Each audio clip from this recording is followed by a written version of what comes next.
Welcome to True Health Tuesday, and the truth will set you free.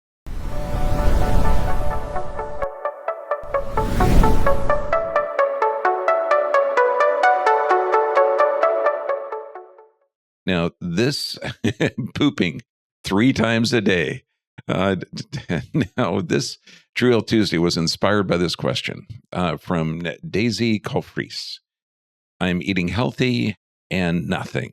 I've tried water jumping, rubbing my stomach, nothing, fibers and nothing. Lost so much weight. Anything to take for bowel movements, please.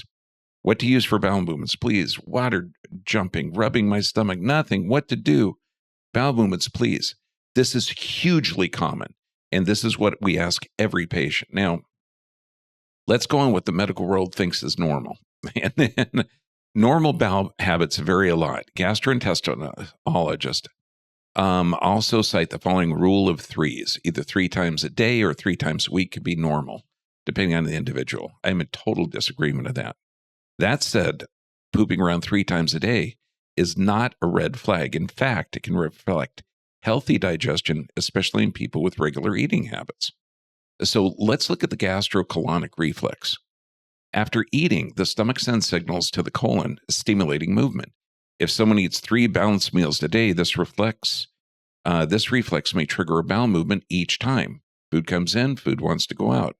Essentially, it's the digestive system running smoothly on a schedule. Now, consistently, and this is huge, you've got to look at the poop coming out. There's actually a Bristol stool scale, and it should be about the shape of a banana, soft. Ease, bowel movement should not require straining and should feel complete. So when you're done pooping, you should feel completely empty if it's functioning correctly. And no excessive bloating, cramping, urgency. Now, a good marker of bowel health, if someone poops 3 times a day and the conditions are met, adequate fiber intake, you're looking at fruits, vegetables, whole grains, water keeps the stool soft, healthy gut microbiota. I mean, it's literally an ecosystem in that intestinal tract. They ferment the fiber, improves motility. That's why we talk about normal flora. Strong bowel motility with a responsive gastrocolonic reflex. So this is normal. Now, please like this video, share this video, and subscribe to our channel. It's going to help us grow and help us spread this vital, life-saving information. Now, it also, if the stool is loose or watery, it means the system's trying to alkalinize. If it's accompanied by pain, urgency, blood, if there's a sudden change from 3 times a day to once a day or the opposite. Now, frequency alone is not the best indicator. It's looking at the stool formation. This is how you're processing nutrients. It should be ease. It should be smooth. Pooping 3 times a day in a healthy, comfortable way usually means your gut is working well. And it's not just diet. So when we look at the digestive system, digestion begins with smelling. Okay, this is why you got the wet, drippy thing over the mouth. Yeah, I know. Once you smell something, your brain recognizes that and instantly starts the digestive process. Now, you're only looking at protein, fats, and carbohydrates. Carbohydrates are started to be broken up and digested with salivary amylase from the mouth. Then you swallow, and this goes down the esophagus in this beautiful peristaltic wave controlled by the automatic nervous system. It hits the stomach, and the stomach starts to produce so much acid that it can literally start to break down bone.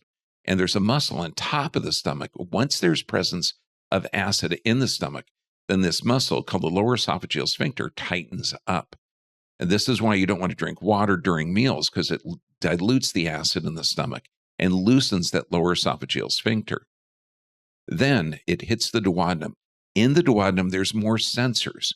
And this is right where the gallbladder recognizes, or the sensors in that duodenum recognize this, and the gallbladder excretes its bile to make the fats break down into fatty acids. And then right there at the same opening is the pancreas that releases this bicarb to massively raise the pH of the material coming out of the stomach. And then this way that material coming out of the stomach can now with its raised pH can be absorbed through the intestinal wall into the liver, which is a giant enzyme factory, and then that further breaks it down. But absorption goes all through this intestinal tract. It is a beautiful, beautiful system. Now, when we look at this, the esophagus, you've got a pincer on that top of the stomach, and this is huge. Then when it goes from the stomach into that small intestine, jejunum and ileum, and you're talking multiple feet longs of intestine. And this is where it literally gets absorbed through the wall. But also, look at the structure here, because under stress, and this is physical, chemical, emotional stress, the bile becomes thick. And that thick bile can create bile sludge. Eventually, if it's there a long time, it can actually form gallbladder stones. But look at the gallbladder and the pancreas drain through the same opening. It's called the ampulla vater. And if that bile sludge is there, it can also decrease that pancreatic excretions. So then that totally screws up the acidity or the pH of that food coming out of the stomach. And that is dangerous. It can create leaky gut. It can create small intestinal bacterial overgrowth. So look at this structure. It's huge. Now, that pancreas is amazing. It has exocrine and endocrine faction, so it can, help regulate insulin, or regulates insulin production, helps nutrients and energy getting out of the blood into the cells, and then it also excretes that pancreatic bicarb to massively raise that pH. Now, the portal cable system is freaking brilliant, and if people understood this, they would take more note of what they put in their mouth. Because think of this, everything you put in your mouth gets down the esophagus, into the stomach, through the intestinal tract, and literally through the walls of the intestinal tract. This means every piece of broccoli, every animal product, every vegetable, every pill, every Tylenol, every medication goes in the mouth, in the stomach, through this intestinal tract. This is why a lot of medications, a lot of chemicals that you're exposed to can damage that liver. And if any of this portal system is blocked, then the tissue would die. So there's secondary systems called the portal system. And this is where that nutrient-rich but undigested blood can flow back into the bloodstream. It's such a brilliant, redundant system. And this is how you get the fatty acids to make hormones, you get the amino acids to construct your body, and you get the usable sugars from the carbohydrates for energy. I mean, it's amazing. And this entire system is controlled by the automatic nervous system. And the automatic nervous system has two parts. One, resting and digesting, and that's located in the cervical spine, at the top of the cervical spine, and the pelvis, the sacrum. The other part, the fight or flight that keeps you alive under stress, is located in the thoracic area. And this automatic nervous system controls every function. And this is the key. So it's not just diet. And when that automatic nervous system, and the way I explain it is that the human body has two switches. You could be in stress or regeneration. And that regeneration is called the rest, digest, and repair. And under physical, chemical, emotional stress, the rest, digest, and repair is suppressed. So you have to look at the controlling mechanism before anything. And how many people are in the fight or flight response? So when you're being chased by a tiger, you do not need blood going to digestion. Literally, blood will be funneled from this digestion, which is hugely metabolically expensive, to the arms and legs so you can run away from danger. So you have to look at the autonomic nervous system when it comes to any type of digestive issues. Now, number one, in short term, cortisol is excreted under physical, chemical, or emotional stress. Now, this it increases blood sugar levels because you want to run away from the tiger, decrease protein synthesis because blood supply to the gut is shut down. It can cause increased muscle wasting because you don't have the raw materials to build it, can demineralize the bones because your system is now becoming acidic, so the body goes to the bone bank to withdraw the calcium. Interferes with skin regeneration, with lymph tissue, decreases immune system or lymphocyte function. Now, the gut, we call it the gut brain or the enteric brain. Get this, okay, the second brain, and this is the gut brain, more than 100 million neurons, more than either the spinal cord or peripheral nervous system. Now, it's responsible for breaking down the food, eliminating waste, but it's also part of your immune system, and it can control the gut. This is why they call it the gut brain. Now, get this, the vagus nerve, which exits the base of the skull up here. The vagus nerve does every function of that digestive tract, every motility, every excretion, every absorption. It's incredible. That's only 10% of its function. 90% of that vagus nerve is sensory, or to bring information from the gut to the brain. And I love this. The enteric nervous system uses more than 30 neurotransmitters, just like the brain, which the neurotransmitters are generally produced in the gut. 95% of the body's serotonin is produced in the bowels. Now, when we look at stress in the pancreas under physical, chemical, emotional stress, when that pancreas is working really hard, you're looking at diabetes, heart attack, stroke, neuropathy, kidney disease, blood pressure issues, foot ulcers, gastroparesis, Alzheimer's disease. So that pancreas is vital. Now, under chronic stress, you get 4 times less blood flow to the digestive system. What does that do? That decreases your metabolic responses, decreases enzymatic output, so you can't break down and utilize those nutrients, decreases nutrient absorption, decreases oxygenation in your gut. And then the stress hormones, cholesterol is elevated in response to the stress. Triglycerides, decreased gut flora, so you're destroying the entire normal flora, your ecosystem of your intestinal tract. It increases food sensitivities. Now, the real question, not that why am I pooping every other day, or what am I toxic with? What am I deficient in? Why do I have this symptom? Those are the wellness questions. So we have to look at your physiology. First step, knowing that autonomic nervous system controls and coordinates every function of the body, including hormone production. And luckily, we can break down all those stressors into 3 categories: physical, chemical, and emotional stress. And they all, the body responds correctly based on the stimulus. So first step, avoid something that we can't talk about. And we're still in that environment. Yeah, you can't talk about anatomy and physiology. Avoid wacky scenes. And we can't even say that word here. Medications. Obviously, every medication can disrupt the gut flora and alter your autonomic nervous system. Environmental toxins, non-organic, genetically modified foods. These are things you're not designed to break down. Nutritional deficiencies, and obviously chronic stress. Number 1, and let's look at the 5 keys. Number 1, nerve supply. When you look at this, you are looking at significant physical stressors. The picture on the left is a reverse curve in the neck. This is literally pulling on the brainstem. When you're looking at the picture on the right, that is significant thoracic deviations. Now, altered structure alters function. But if you have any physical stressors in that system, it can put you at a low level of chronic stress. Now, that vagus nerve, which exits the brainstem near the top bone in the neck, innervates all the major organs. And this is digestion, everything. And that's immune system, everything. Now, other areas that control the pace of digestion are the sympathetic nerves in going from the thoracic lumbar area. So if you have a structural deviation in those areas, it's going to absolutely alter the function.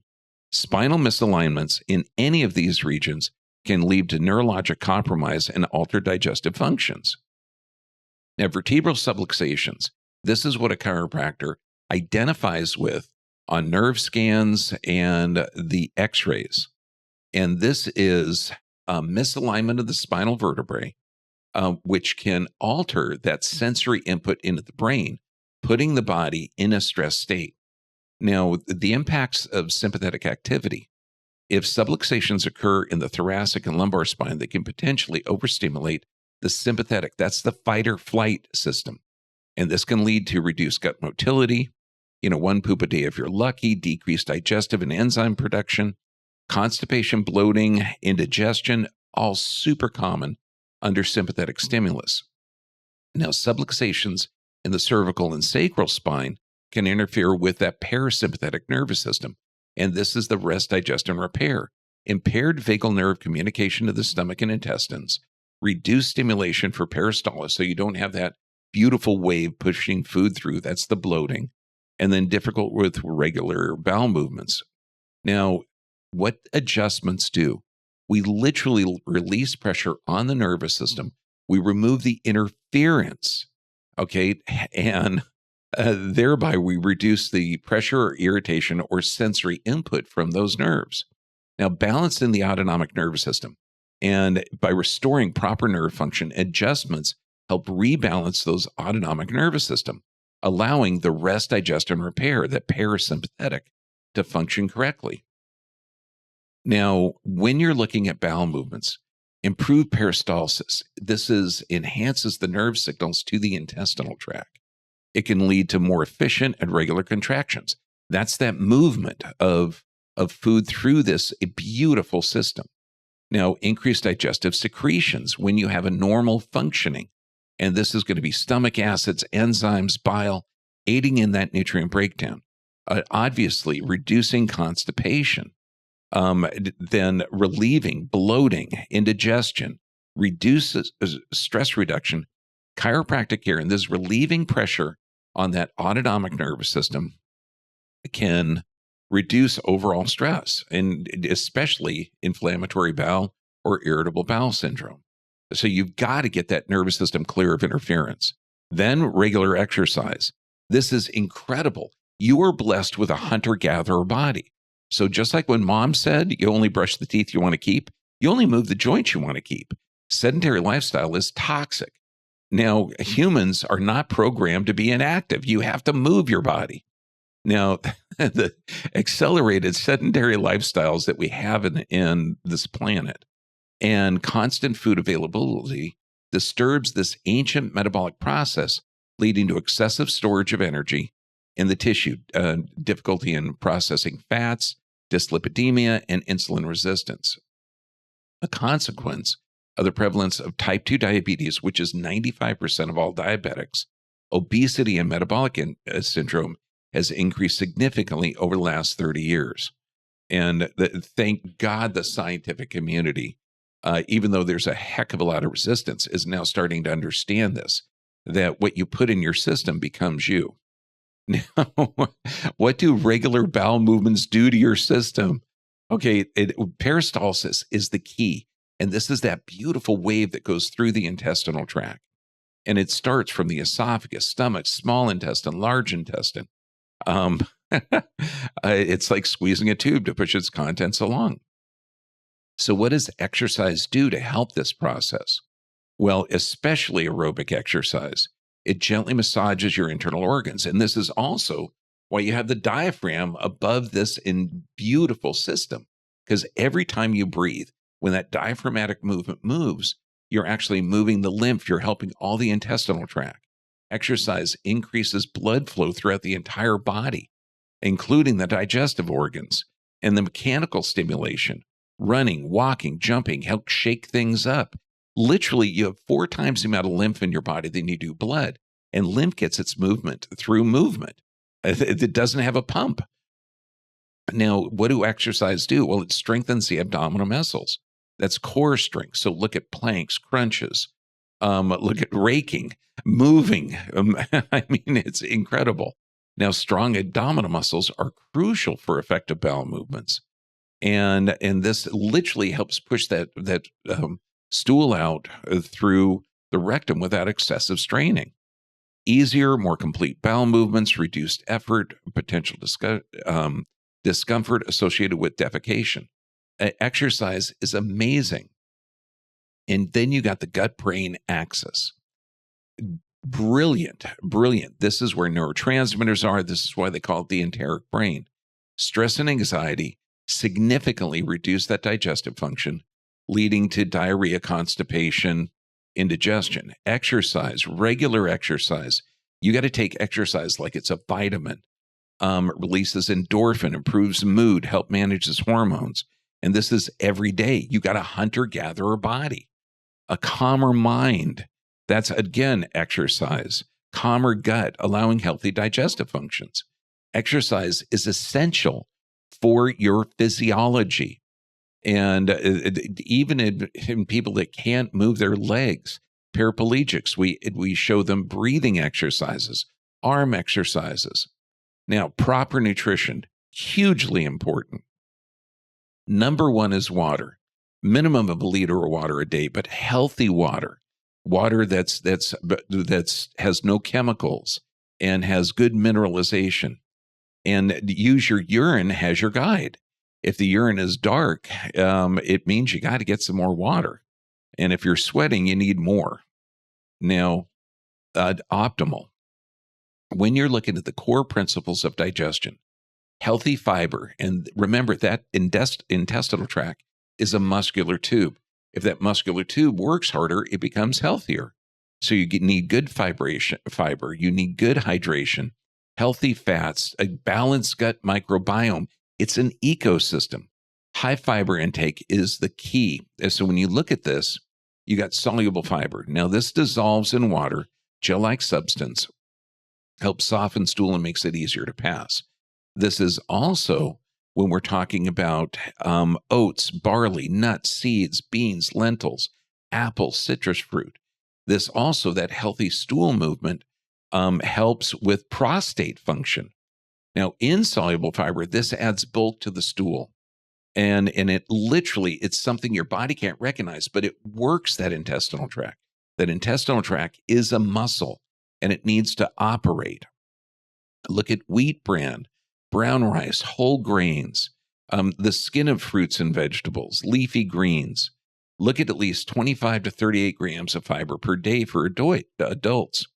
Now, increased fiber can gradually avoid gas and bloating. So you've got to get your system back up to functioning. Then look at healthy fats, hugely important. And this is good for brain function and hormone function. Omega-3s, palm oil. It's a good oil, but it's not good for the environment. Coconut oil, olive oil, grass-fed butter, organic. Now, why do healthy fats? Healthy fats can lubricate the intestinal tract. Fat-soluble vitamins are important for overall health.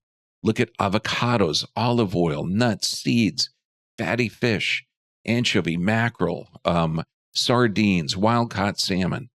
And you've got to have daily fats in order to have your body function. The microflora is hugely important. 80 to 90% of your immune system resides in your gut. And bacteria outnumber your normal cells 10 to 1. You got about 70 trillion human cells, 10 times that in bacteria. And you should have about 85% good bacteria, and that keeps the 15% in check. And beneficial bacteria keep the yeast, mold, funguses. So when people have candida overgrowth, mold overgrowth in their intestinal tract, bacteria eat mold. It's fantastic. And then the intestinal tract produces vitamins. Now, viruses are incredibly beneficial for your system. You have 10 times the viruses than you do bacteria. And these things, they're little strips of amino acids, nucleotides, and they cannot replicate on their own. They're used for transferring information. And in fact, over 45% of your DNA is viral. So to be afraid of a virus is insane.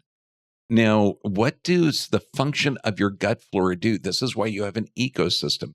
This is why fermented foods, prebiotics, probiotics are so vital. The gut flora helps absorption and breakdown of the carbohydrates, produces vitamins, absorbs minerals, eliminates toxins. This is one of your 4 detox pathways. The normal flora can identify harmful pathogens and helpful ones.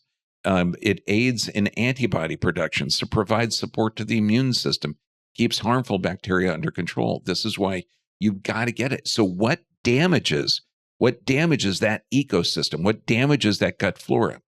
Antibiotics, obviously, but there's antibiotics in foods. There's antibiotics in water. There's antibiotics in glyphosates. that they spray on crops, obviously vaccines, medications, all disrupt the gut flora, and processed foods are toxic to the system. So you got to get fermented foods. And there's going to be kefir, kombucha, sauerkraut, pickles, miso, kimchi. I mean, look at multiple different sources. I encourage you to make your own. I had a birthday party in Bangkok, and we actually had a fermentation party. Yeah, we really party. Make your own fermented foods. Sufficient rest. When we talk about rest, digest, and repair, this is the key. That lack of sleep, what does this do? This puts you in a fight or flight state. So you're looking at your body can't regenerate. Sleep is the most important part of your day. This is when your body regenerates. If you interrupt that, you're looking at cardiovascular disease, diabetes, cancer, obesity, multiple sclerosis, dementia, depression, stomach ulcers, constipation, Alzheimer's, Parkinson's, all from lack of sleep because your body is not regenerating. Now, unhealthy digestion, insufficient sleep, you're talking your nervous system goes into a stress state, hormone production, the microbiome of your gut is negatively affected. The gut-brain axis under poor sleep. It's literally called the second brain, and you're shutting blood supply down to that with poor sleep patterns. Now, sleep deprivation, you're looking at increased stress, obviously, psychological stress, lack of sleep, and this puts you in that chronic fight or flight state. This is why you're sleeping 5 hours or less. That is a chronic disease. That's how you develop it. Now, an overactive sympathetic nervous system slows down digestion, reducing gut motility. It decreases blood supply to the organs. And this is why when we ask patients, do you have one bowel movement a day or one a week? Do you have bloating? When you eliminate, do you still feel there? So we know that poor sleep patterns could be a contributing factor. So what does lack of sleep do? Well, it causes you to adapt in a stress state. Cortisol, number one. And this cortisol, chronic cortisol from chronic stress, can literally negatively impact that gut-brain connection, leading to a leaky gut, altered gut motility. Ghrelin and leptin. These are hunger and satiety hormones. Sleep deprivation disrupts that balance. So you don't know that you're full. And melatonin, well known for sleep, melatonin, what it does, it plays a role in gut motility, but it also lengthens the time of those rapid eye movement cycles, the REM state of sleep. Result, hormonal chaos can directly interfere with the smooth rhythmic contractions needed for healthy bowel movements. So sleep has got to be addressed. A lack of sleep can alter your gut microbiome. And this is trillions of bacteria, viruses, funguses, molds. And these are all crucial for digestion. And you need that ecosystem. Now, sleep deprivation, and this is every study, results in a dysbiosis. And this is where the beneficial bacteria decreases, harmful ones increase because they're opportunistic. No bacteria, no viruses are predators. They're scavengers. So when you're under a stress state, you have decreased blood supply to the gut, and that weakens the health of it. So it allows these scavengers to go in there and proliferate. And then it's incredible that just poor sleep patterns can negatively affect it. And the body clock, we've got a 24-hour circadian rhythm, sleep and wake cycles. You literally have to live within the design parameters of your body. Now, if you have irregular sleep patterns, and this is going to be shift work, inconsistent bedtimes, and this is every pilot. I have a lot of patients from around the world that have to work in different time zones because that's where their businesses are. And it can really throw your clock off. And this is why we have so many videos on how to achieve deep sleep if you have an inconsistent work schedule. And the result, unpredictable gastric motility. And then prayer and meditation. So you have got to have healthy nerve supply, regular exercise, nutrition consistent with your physiology, sufficient rest, and now prayer and meditation. Even the CDC said 85% of disease is caused by emotion. and up to 90% of doctor visits may be triggered by a stress-related illness. Yeah, they don't have drugs for those. Now, look at this. You cannot control events, and this is universal, but you can control your response to those events. So this is everything. And it's not the event, it's your response that's the key. Your response is in control. And the way your brain works, whatever you hold in your mind will tend to occur in your life. And I love this.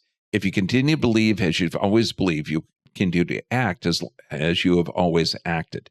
If you continue to act as always you have acted, you continue to get what you always have gotten. This is why the brain, the more you practice an event, and I describe this to all patients.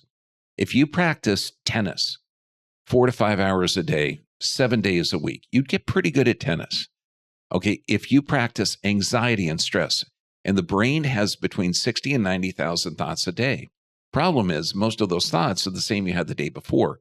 So thoughts fall in loops. So if you continually practice that stress response, if you're thinking about work or spouse or kids or the economy or the world or this or everything going on, and you're constantly thinking of that, the brain literally gets hardwired into that. So the more you practice something, the better you get at it. And your mind is in your control. So let's get back control of our brain. Breathing is the key, and conscious breathing, conscious diaphragmatic breathing. And the 4-7-8 is a great one to start off. So you breathe into a count of 4, in through the nose, out through the mouth. You hold your breath for a count of 7, and this is a good way to start. And then you breathe out twice as long as you breathe in. So do this. I recommend do it every hour, and diaphragmatic breathe at least at 10 minutes, 3 to 4 times a day. This way you're going to oxygenate the system, and breathing is one of your 4 detox pathways. You have respiration, perspiration, bowel movements, and urination. I just got rid of an acid, carbon dioxide. I just alkalinized my system. And continue this. And while you're doing this, visualize joy, visualize moments when you literally your soul smiled. And the more you do this, and I'm talking 10 minutes, 3 times a day, we recommend to everyone. This way you can balance that automatic nervous system. And your body will function correctly based on that stimulus. And in fact, if you have chronic constipation, bloating, your body is responding correctly based on that input. So you have to look at how you're addressing physical, chemical, emotional stress. And your body is designed for this environment. Now, check out my clinics. Okay, I've got a clinic at Huntington Beach, a clinic in Tijuana, Mexico.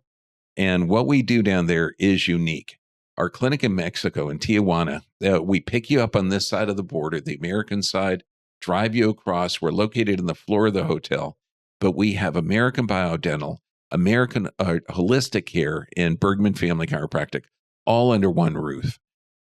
We also have my adaptive physiology site, and this is what literally causes your body to regenerate. We teach you techniques not just for doctors to get their patients better, but how to sleep, how to eat, how to think, how to meditate. The courses there are incredible. And you can create a free account, go to adaptivephysiology.com, and then you get exclusive access to our articles, videos, and these are videos that we actually had to delete on the social media platform because the information was dangerous. Now, what you're going to learn, most advanced, effective techniques to correct the structural and neurologic problems of the spine. You learn how to balance that autonomic nervous system to promote healing. You look for treatment protocols. So with doctors, patients, everybody, if you're presented with fibromyalgia, chronic fatigue, multiple sclerosis, bowel disorders, Parkinson's, we go over the protocols and how to address the underlying cause so the body has the best chance to recover. You're going to end up with the knowledge, the skills, the tools to become a master of the art, science, and philosophy of chiropractic. You're going to learn online adjusting techniques, anatomy, physiology, disease reversal, case studies, and employee training. And this is essential with whatever business you're in. And I'm telling you, for moms, dads, kids, learning how your body works is huge. When you're presented with a case like this, okay, you're looking at multiple surgeries, trach. How do you approach this? And we go over, because you can't adjust, over the surgery site, but you can positively affect their autonomic nervous system and how their body regenerates. We do consultations on business management, case management, employee training, technique training, physiology, complex cases. Look at our consultations. They're amazing. And this is huge. Thomas Edison was right. Quote, "The doctor of the future will give no medicine, but interest his patients in the care of the human frame, in diet, and in the cause and prevention of disease." Very, very true. Edison was smart. You are designed for this planet. Now, please post your questions below. We're going to try and get to as many as we can and share this vital life-saving information. And you are designed for this planet. The planet is designed for you, but you have a responsibility with this hunter-gatherer body living in its own ecosystem. God bless you all. Stay healthy, my friends.